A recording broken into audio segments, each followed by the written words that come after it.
So Shelby Oaks is a director debut from Chris Stuckmann. Yeah. If you don't know who Chris Stuckmann is, he's a movie reviewer, journalist. Click right here to get Stuckmannized. Yeah, literally. It's so funny because I think I said it in the past episodes before, but like Chris Stuckmann is someone that kind of inspired the whole concept of like Outtake.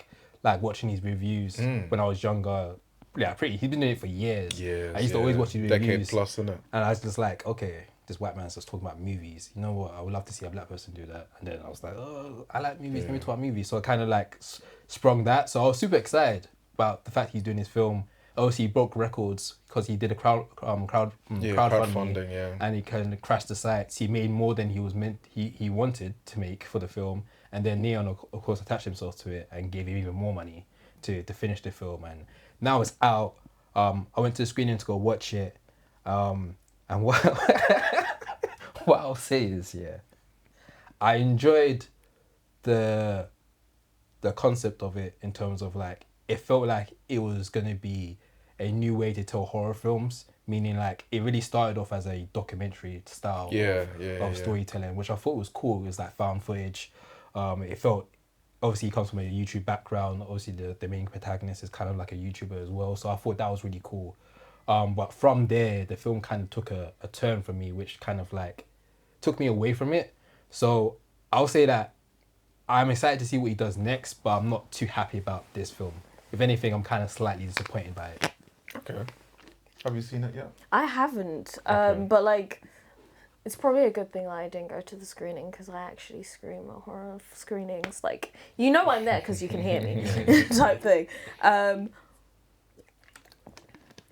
Sorry, but I feel like it's just gonna be one of those ones where I will take my time to get into it. Fair.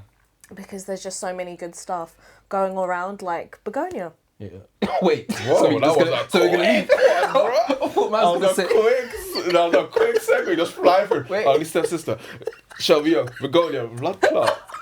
Let's say what Myles was to say But first. like Begonia, I'm just saying in general. That was a sick segue. That was good though. But what did Myles, you what do think you of think about Shelby it? Oaks? But Shelby Oaks, kind of similar to what Genius said. You know, I also am someone who watched Chris Stuckmann, and I still do, to be fair, him and Jeremy Johns. Really? Wait, do you still watch him after he's now like a little bit? Because he has changed the way he talks about to your point, movies yes, now. you're fair. I don't really look for his interviews. I don't really look for his reviews anymore and I understand why. Since he's become a filmmaker, he doesn't want to necessarily Ruffle feathers within the industry and also negatively critique other filmmakers' work. So he only speaks about films that he likes. So if you see a review on his page, you know that he's liked the film, which is kind of like, you know. So that's rubbed people the wrong way because people want to know whether a film was good or not, or whether they should go to watch it. So he's kind of changed, you know, his. That kind of annoyed me because I actually looked at him as a tastemaker. So like if he liked it, I'm like, you know, I'm gonna go to cinema. Like those times where he gave a good review and I actually went to watch that movie literally from watching a YouTube video, I went straight to the cinemas, go watch it. So that change made me go, you know what, and I respect what you're doing, but I'm not gonna watch it. And even the films that he does like, he's still speaking about it from the perspective of a filmmaker. So he's being a little bit more lenient. So now it's like, can I really trust your opinion? But then do you think also, as your experience from someone who speaks from a critical perspective, have you then viewed the way he does reviews a bit different? Exactly. Exactly. That's that exact same way. So I don't really digest it as much. I can appreciate and understand, but I don't. I don't really. You know, from what I want from my reviews, that's not what I want. But I can understand his perspective. But in terms of the film itself, I'm happy for him that he was able to actualize his vision. Like he was, you know, this is something that's taken so long. He's got crowdfunding. He was able to get what he needed. So it's, regardless of what it does or doesn't do, it's an accomplishment for him. And it's amazing to see. As for the film itself, if you take a step back from it, it wasn't a bad film. I can't say that, but it was underwhelming.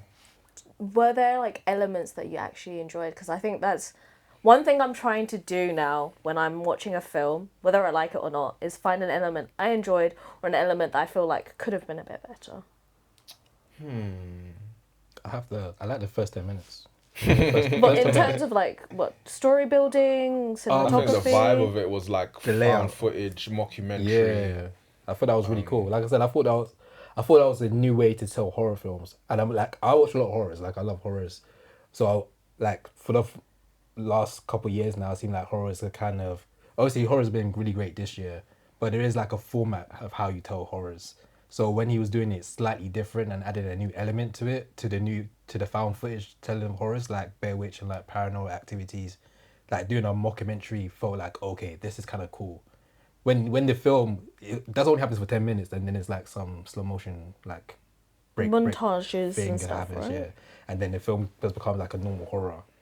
Then I was like, I'm not sure about this because he's not good at writing still. Oh. And that's another thing about directors. This is my outtake, yeah. Directors, yeah, you don't have to write your films.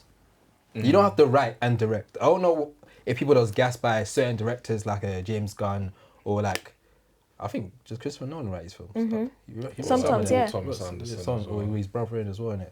But like not all directors need to do that. I feel like Chris Stuckmann could have did. You know what?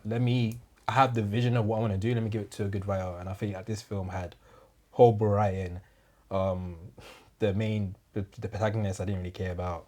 She had a whatless husband that just didn't give a damn about what's happening to her. Yeah, that was weird. Yeah, it's like that's not even like how a normal human will behave to your partner that you're meant to be with. It was nuts. And that was kind of one of the things is that if you're a new director or you're someone that digests film as much as someone like Chris Stuckmann, it kind of baffled me why he would do like a more generic version of horrors true. and not try to do anything like new. Yeah, that's true. Because if you critique writing of a film and then you write something that's It's like caca. Yeah, it's like, that's very true as what's well. going on? That puts a lot of spotlight on him as someone that has critiqued films heavily in the past, but now you're a filmmaker and now your film's not like it's not you're not really backing what you've been saying in Do the you past. think because he got See, the actually. funding, he like rushed himself into like just making sure that the film was actually made instead of There giving time? was childish relations going through. Obviously, the strikes affected him quite heavily.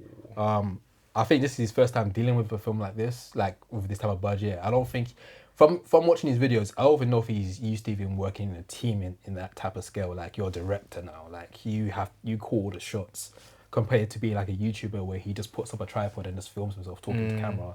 Like he's used to doing that element. I feel like for him to be another element where it's like he has to actually direct and like command certain stuff, I think he probably had a lot on his hands, which I gave him a little bit of grace. I'm not saying that okay, the next one you do, you need to know, learn from your mistakes and come correct. And I'm not gonna watch any of your reviews because that's not needed for me. I was gonna ask whether the general consensus of the film was good or not. I'm sure the initial reviews I saw were positive, but looking at like the reviews, I can see like it's 55% on Rotten Tomatoes. I guess not. Yeah, But yeah, it's a fair first effort. yeah, man. Yeah. It's a fair first effort. Yeah, man.